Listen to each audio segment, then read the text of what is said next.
மிகப்பெரிய கலவரம் வந்து அங்கே வெஸ்ட் பெங்கால் நடந்திருந்தது. அதுக்கான முற்றுப்புள்ளி இந்த வருடம் இருக்குமா? அது வந்து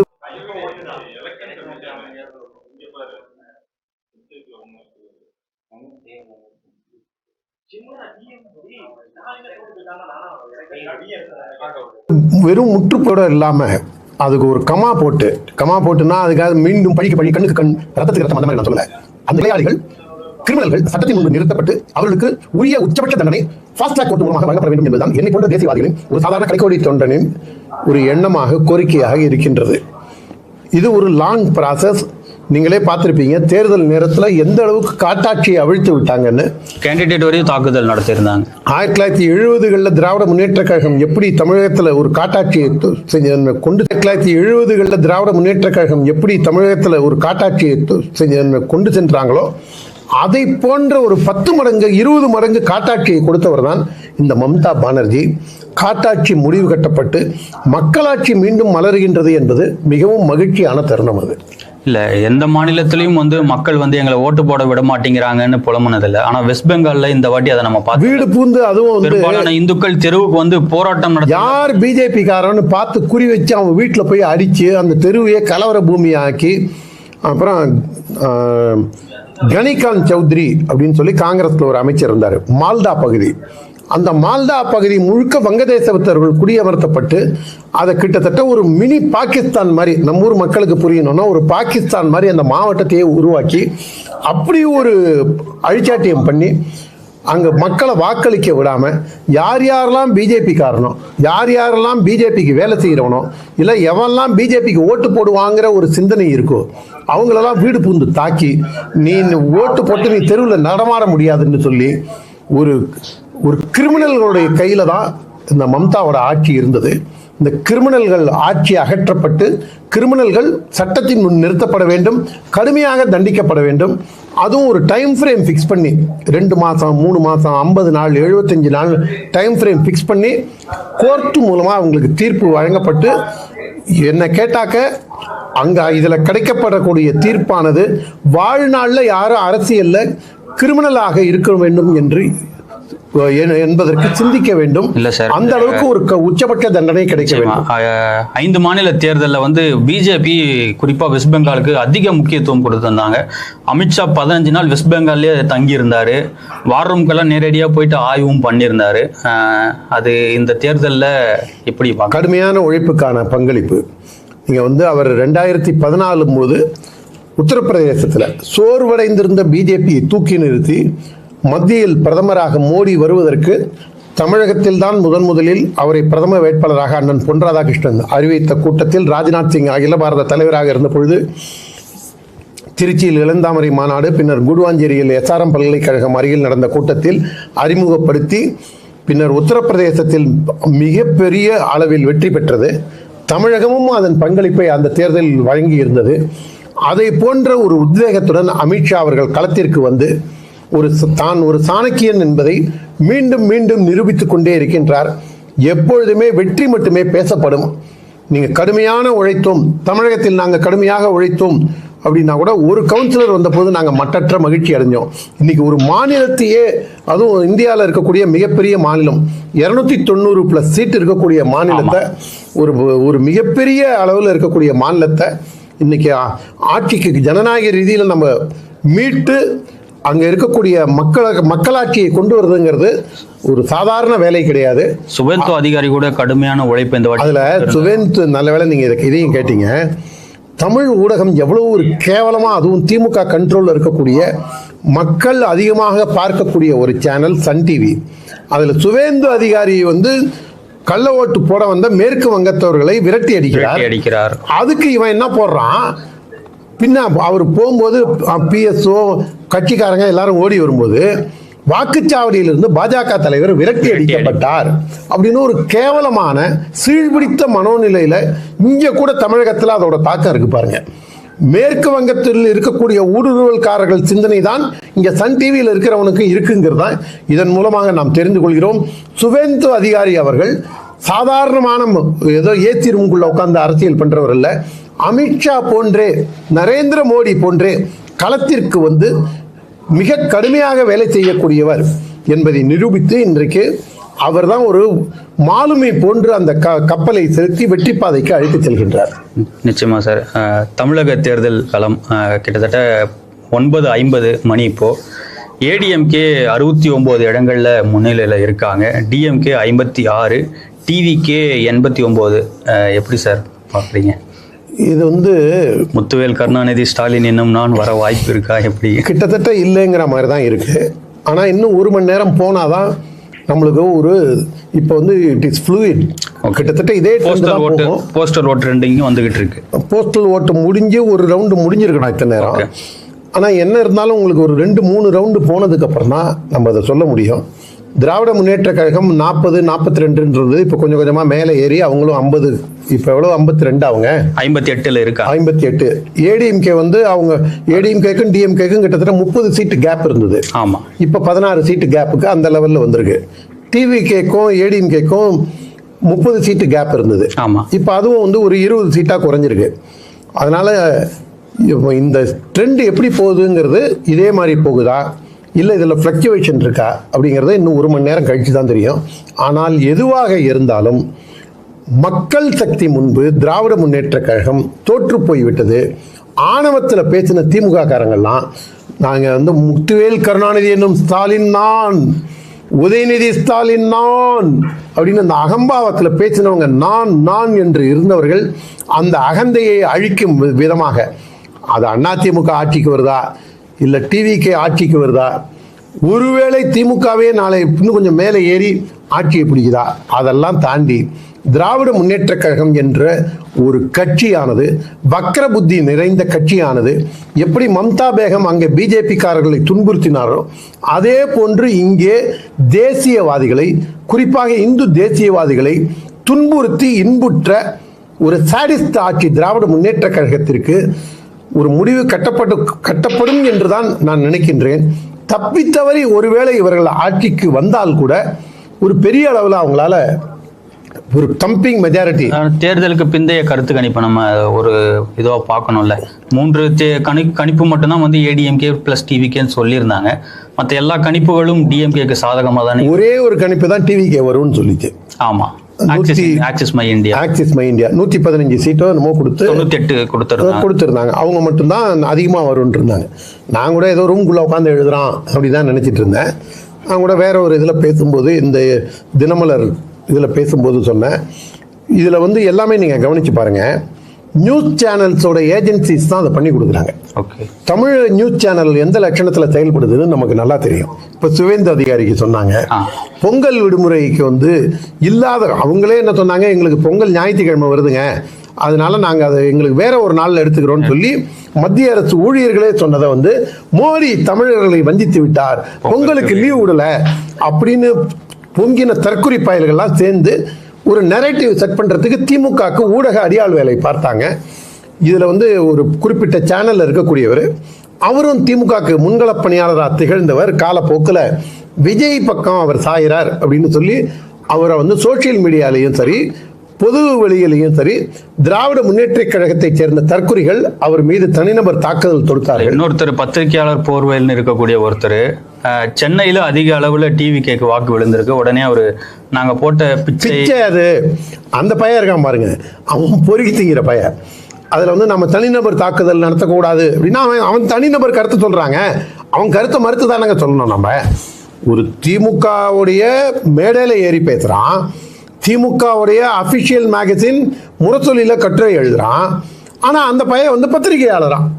இதை ஏன் பத்திரிகையாளர்னு போடுற, திமுகன்னு போட வேண்டியதானு சில பேர் எதிர்ப்பு தெரிவித்தா அவங்கள விழுந்து பிராண்டினாங்க இவங்க. ஆனால் அதுக்கும் உள்நோக்கம் இருக்குது. என்னுடைய நண்பர் ஒருத்தர் இருக்கார், அவரும் வந்து ஒரு பத்திரிகையாளர் தான், ஒரு தொலைக்காட்சியில் 2-3 தொலைக்காட்சியில் வேலை செஞ்சவர்.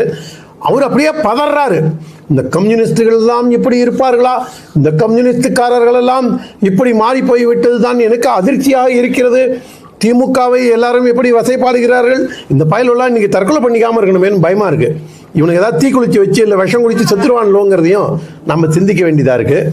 அந்த லட்சணத்தில் தான் இந்த ஊடகங்கள் இருக்குது. இப்பேற்பட்ட ஊடகங்கள் தான் இந்த கருத்து கணிப்பு கருத்து திணிப்பாக உருவாக்கினாங்க. இது வந்து இந்த கருத்து கணிப்பு வரும்போதே நான் பல்வேறு இடங்களில் நான் மீண்டும் தெரிவித்தது என்னென்னா, தமிழக வெற்றி கழகம் விஜய் கட்சி எந்த அளவுக்கு ஓட்டை பிரிக்குதோ அதை பொறுத்து தான் ரிசல்ட் போகும். கம்மியா பிரிச்சா திமுக ஜெயிக்கும், திமுக தோக்கும். அதிகமா பிரிச்சா அதிமுக தோக்கும். இப்ப ரெண்டுத்தையும் தாண்டி அதுவே லீடிங்ல வருது. என்னன்னு பார்ப்போம். ஓகே சார், நேரம் இப்போ சரியா 10 மணி.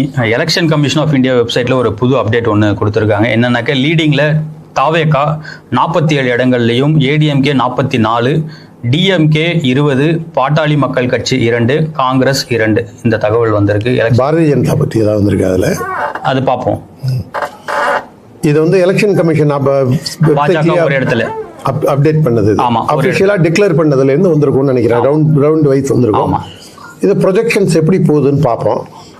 ஒரு ப்ரொஜெக்ஷன் வரும்போது அதை ஒட்டி தான் போகும். ஒரு 2 ரவுண்டு 3 ரவுண்டில் தான் அந்த ப்ரொஜெக்ஷன் செட் ஆகும். இப்போ எத்தனை ரவுண்டு போயிருக்குன்னு தெரியல. அதை ஒட்டி தான் நம்மளுக்கு அந்த ப்ரொஜெக்ஷன் தெரியும். ஒரு ரவுண்டு போயிருக்கும்னு நினைக்கிறேன். எத்தனை ரவுண்டு? ஒரு ரவுண்டு முடிஞ்சிருக்கும்னு நினைக்கிறேன். 2 ரவுண்டு 3 ரவுண்டுக்கு அப்புறம் உங்களுக்கு அது ஸ்டெடியாக ஆரம்பிச்சிருவது. அதை பொறுத்து இருந்து பார்ப்போம் அதை நம்ம. Okay sir. கேரளா கருத்து கணிப்புகளில் வந்து காங்கிரஸ் ஆட்சியை பிடிக்கும்னு சொல்லியிருந்தாங்க.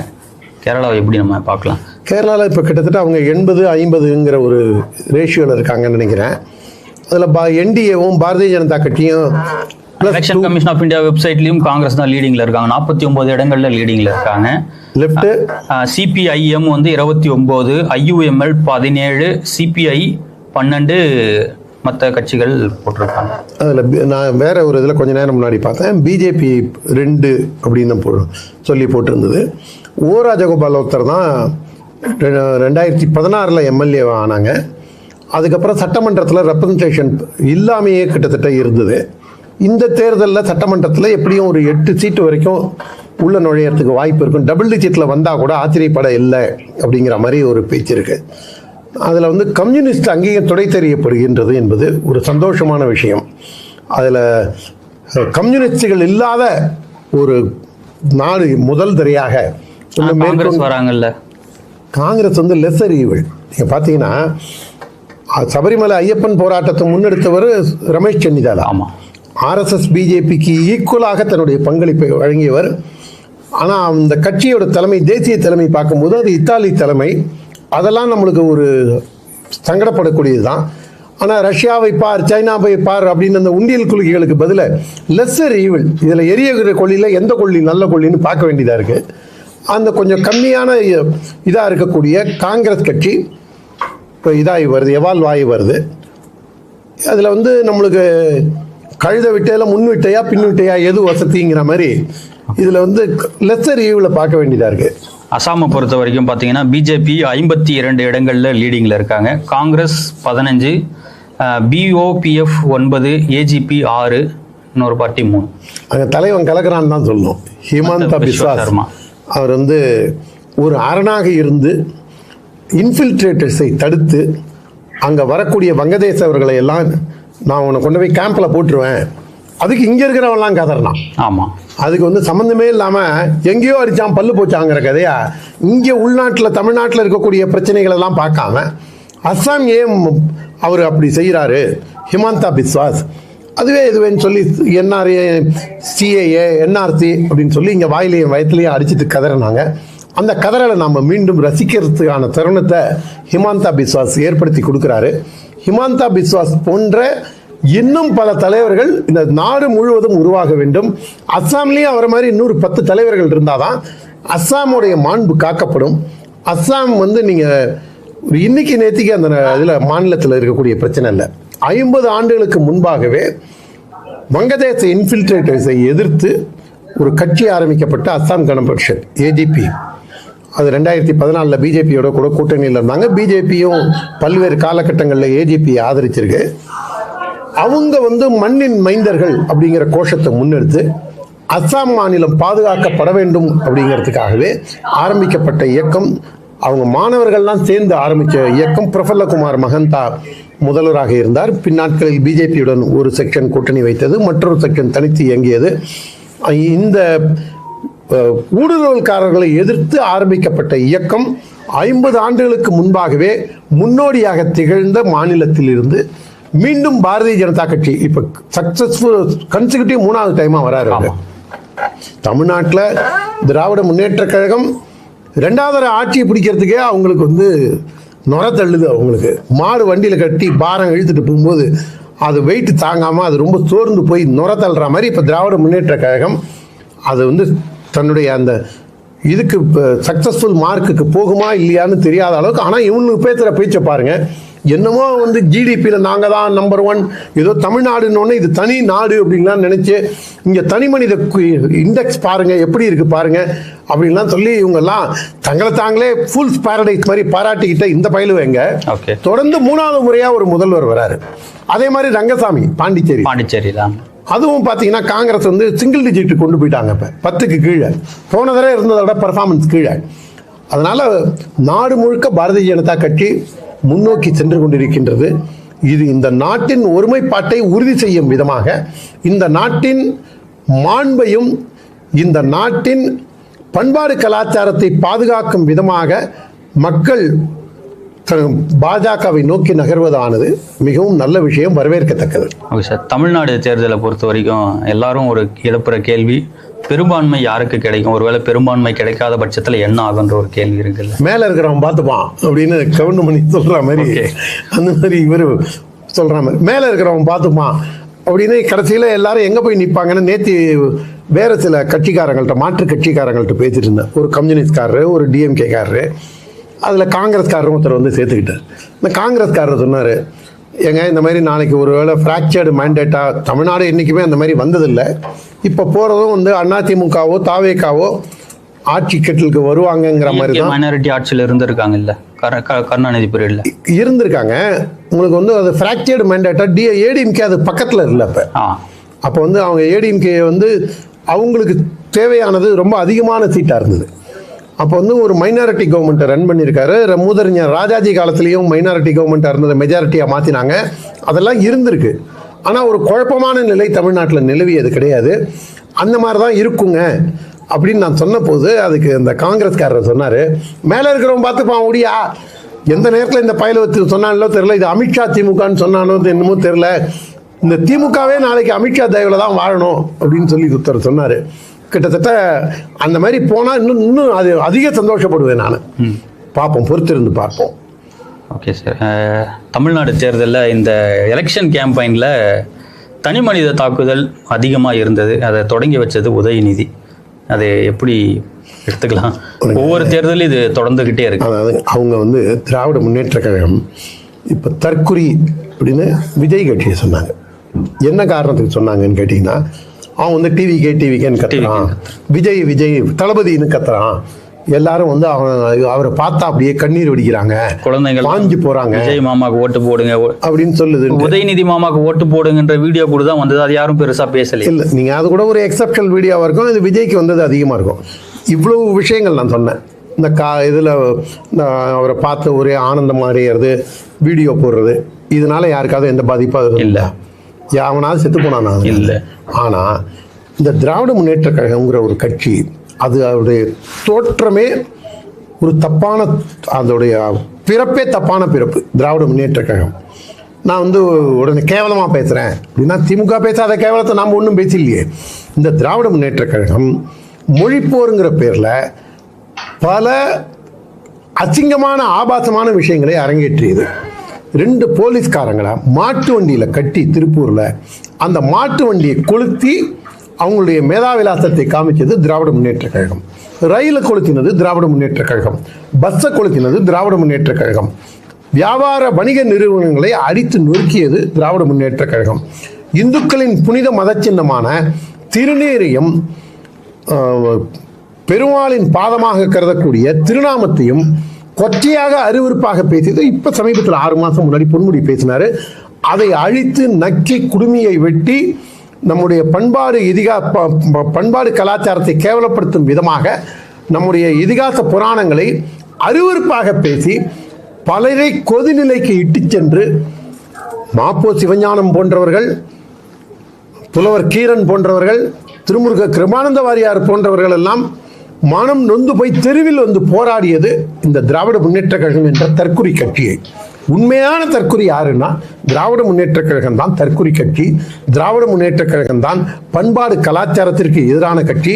திராவிட முன்னேற்ற கழகம் வளர்ச்சி பெறுவது என்பது தமிழகத்தை கற்காலத்திற்கு இட்டுச் செல்லும்.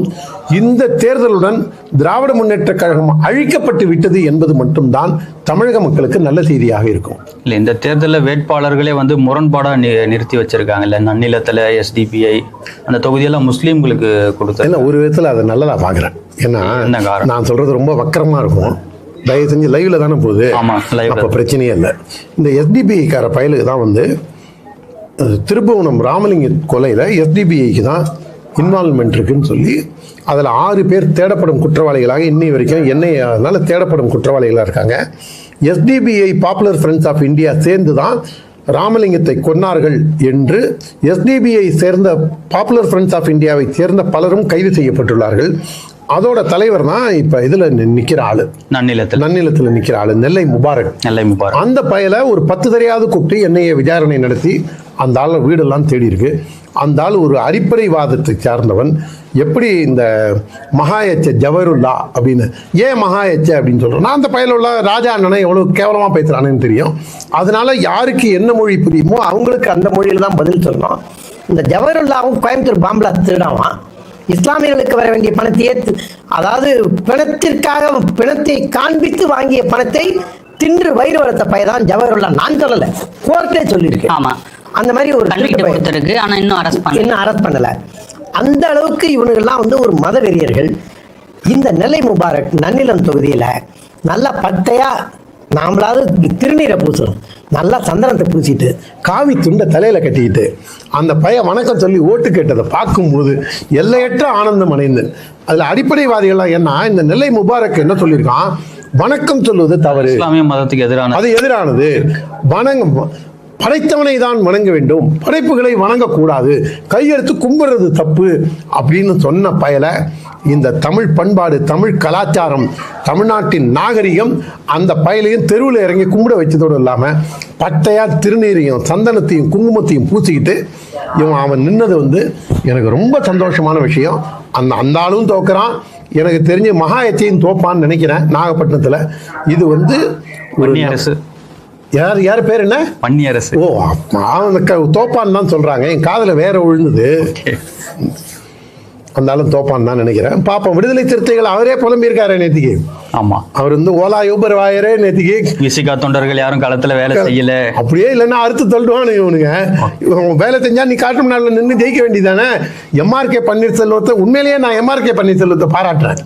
ஏன்னா நீ நின்னு பாரு, உன்னை தோக்கடிக்கிறேனா இல்லையா பாருன்னு. அது அந்த வேட்பாளர் நான் காங்கிரஸ்ல இருக்கேன், எனக்கு ஏன் திருமாவளவன் ஏன் கொடுத்தாருன்னு அவரு இன்னைக்கு காட்டுமன்னார்குடி ஒருவேளை ஜெயித்தால் அதற்கு காரணம் அந்த வேட்பாளர் ஜோதிமணி. அவங்க அப்பா பெரியவர் இளைய பெருமாள் ஒரு வணங்கத்தக்க மனிதன், தென்னாட்டு அம்பேத்கர் என்று புகழப்பட்டவர், அனைத்து சமுதாயத்தினரும் அரவணைத்து சென்ற ஒரு ஒப்பற்ற மனிதர். மாட்டுக்கறி திங்காதீங்க, நீங்க வந்து யாருக்காக செய்றீங்க, நம்ம கலாச்சாரத்திலே அது கிடையாது என்று சொல்லி நல்வழிப்படுத்தியவர். அங்க வந்து பட்டியலின மக்களுக்கான உரிமைகளை மீட்டுக் கொடுத்தவர். மதச்சார்பு என்ற பெயரில் பட்டியலின மக்களை அடமானம் வைக்காத ஒரு ஒப்பற்ற மனிதர் பெரியவர் இளைய பெருமாள். அவர் மகன் ஜோதிமணி, அவரும் ஒரு சனாதனவாதி. அதனால் ஜோதிமணி அரசியல் ரீதியாக பாட்டாளி மக்கள் கட்சி ஜெயிக்க வேண்டும் என்பதுதான் என்னுடைய ஆசையும் கூட. ஆனால் ஒருவேளை அங்கே ஜோதிமணி ஜெயித்து வந்தால் கூட அது ஒன்றும் பெரிய ஒரு தப்பா நான் பார்க்கல. ஏன்னா இந்த விடுதலை சிறுத்தை கட்சியில கூட ஒரு நல்ல மனிதன் வந்து தேர்ந்தெடுக்கப்பட்டு வருகின்றான் என்பது ஒரு மகிழ்ச்சியான விஷயம். அரசியல் ரீதியாக என்னுடைய கருத்து வேறு. அங்கே பாட்டாளி மக்கள் கட்சி தான் ஜெயிக்க வேண்டும். ஆனால் திருமாவளவன் நின்று அங்கே தோத்திருந்தா எல்லையற்ற ஆனந்தம் அடைந்திருப்போம். இப்படி நீங்க ஒரு வேட்பாளர் சொன்னீங்களா, யாரோ ஒரு வேட்பாளர் பேர் என்ன சொன்னீங்க, என்ன காதுல ஏதோ விழுந்தது. அந்த பையன் தோக்குற மாதிரி இந்த ஆளும் தோத்திருந்தாருன்னா ஆனந்தமா இருந்திருக்கும் நமக்கு. ஓகே சார், நேரம் 10:12. Election commission of India website படி தமிழகத்தில் தாவேகா 68 இடங்களில் leading, ADMK 51, DM Congress 5, Pattali Makkal Katchi 3 இடங்கள்லையும் இருக்காங்க. அசாமை பொறுத்த வரைக்கும் பாஜக 66, காங்கிரஸ் 18, பிஓபிஎஃப் 8, ஏஜிபி 7. புதுச்சேரியில் அவர் ரங்கசாமி கட்சி 8, ஐஎன்டி 3, காங்கிரஸ் 2, பாஜக 1, ஏடிஎம்கே 1. வெஸ்ட் பெங்காலில் பிஜேபி 42 இடங்களும், மம்தா பானர்ஜியோட கட்சி 22, பிஜிபிஎம் ஒரு இடங்கள்லையும் முன்னிலையில் இருக்காங்க. வர வர அப்டேட்டை நம்ம பார்ப்போம் சார். நன்றி. நன்றி, வணக்கம். தலைமை அதெல்லாம் நம்மளுக்கு ஒரு சங்கடப்படக்கூடியது தான். ஆனால் ரஷ்யாவை பார், சைனாவை பார் அப்படின்னு அந்த உண்டியல் குலுக்கிகளுக்கு பதிலாக லெஸ்ஸர் ஈவில், இதில் எரியகிற கொள்ளியில் எந்த கொள்ளி நல்ல கொள்ளின்னு பார்க்க வேண்டியதாக இருக்குது. அந்த கொஞ்சம் கம்மியான இதாக இருக்கக்கூடிய காங்கிரஸ் கட்சி இப்போ இதாகி வருது, எவால்வ் ஆகி வருது. அதில் வந்து நம்மளுக்கு கழுத விட்டையில முன் விட்டையா பின் விட்டையா எது வசதிங்கிற மாதிரி இதில் வந்து லெஸ்ஸர் ஈவில் பார்க்க வேண்டியதாக இருக்குது. அசாமை பொறுத்த வரைக்கும் பார்த்தீங்கன்னா பிஜேபி 52 இடங்களில் லீடிங்கில் இருக்காங்க. காங்கிரஸ் 15, பிஓபிஎஃப் 9, ஏஜிபி 6, இன்னொரு பார்ட்டி 3. அங்கே தலைவன் கலக்கிறான்னு தான் சொல்லணும். ஹிமந்தா பிஸ்வா சர்மா அவர் வந்து ஒரு அரணாக இருந்து இன்ஃபில்ட்ரேட்டர்ஸை தடுத்து அங்கே வரக்கூடிய வங்கதேசவர்களை எல்லாம் நான் உன்னை கொண்டு போய் கேம்பில் போட்டுருவேன், அதுக்கு இங்கே இருக்கிறவன்லாம் கதறலாம். ஆமாம், அதுக்கு வந்து சம்மந்தமே இல்லாமல் எங்கேயோ அடித்தான் பல்லு போச்சாங்கிற கதையா இங்கே உள்நாட்டில் தமிழ்நாட்டில் இருக்கக்கூடிய பிரச்சனைகள் எல்லாம் பார்க்காம அஸ்ஸாம் ஏன் அவர் அப்படி செய்கிறாரு ஹிமந்தா பிஸ்வாஸ், அதுவே இதுவேன்னு சொல்லி என்ஆர்ஏ, சிஏஏ, என்ஆர்சி அப்படின்னு சொல்லி இங்கே வாயிலையும் வயத்துலையும் அடிச்சுட்டு கதறினாங்க. அந்த கதறலை நம்ம மீண்டும் ரசிக்கிறதுக்கான தருணத்தை ஹிமந்தா பிஸ்வாஸ் ஏற்படுத்தி கொடுக்குறாரு. ஹிமந்தா பிஸ்வாஸ் போன்ற இன்னும் பல தலைவர்கள் இந்த நாடு முழுவதும் உருவாக வேண்டும். அஸ்ஸாம்லேயும் அவரை மாதிரி இன்னொரு 10 தலைவர்கள் இருந்தாதான் அஸ்ஸாமுடைய மாண்பு காக்கப்படும். அஸ்ஸாம் வந்து நீங்கள் இன்னைக்கு நேற்றுக்கு அந்த இதில் மாநிலத்தில் இருக்கக்கூடிய பிரச்சனை இல்லை. 50 ஆண்டுகளுக்கு முன்பாகவே வங்கதேச இன்ஃபில்ட்ரேட்டர்ஸை எதிர்த்து ஒரு கட்சி ஆரம்பிக்கப்பட்ட அஸ்ஸாம் கண பரிஷத், ஏஜிபி, அது 2014 பிஜேபியோட கூட கூட்டணியில் இருந்தாங்க. பிஜேபியும் பல்வேறு காலகட்டங்களில் ஏஜிபி ஆதரிச்சிருக்கு. அவங்க வந்து மண்ணின் மைந்தர்கள் அப்படிங்கிற கோஷத்தை முன்னெடுத்து அஸ்ஸாம் மாநிலம் பாதுகாக்கப்பட வேண்டும் அப்படிங்கிறதுக்காகவே ஆரம்பிக்கப்பட்ட இயக்கம். அவங்க மாணவர்கள்லாம் சேர்ந்து ஆரம்பித்த இயக்கம். பிரஃபுல்லகுமார் மகந்தா முதல்வராக இருந்தார். பின்னாட்களில் பிஜேபியுடன் ஒரு செக்ஷன் கூட்டணி வைத்தது, மற்றொரு செக்ஷன் தனித்து இயங்கியது. இந்த ஊடுருவல்காரர்களை எதிர்த்து ஆரம்பிக்கப்பட்ட இயக்கம் 50 ஆண்டுகளுக்கு முன்பாகவே முன்னோடியாக திகழ்ந்த மாநிலத்தில் இருந்து மீண்டும் பாரதிய ஜனதா கட்சி இப்ப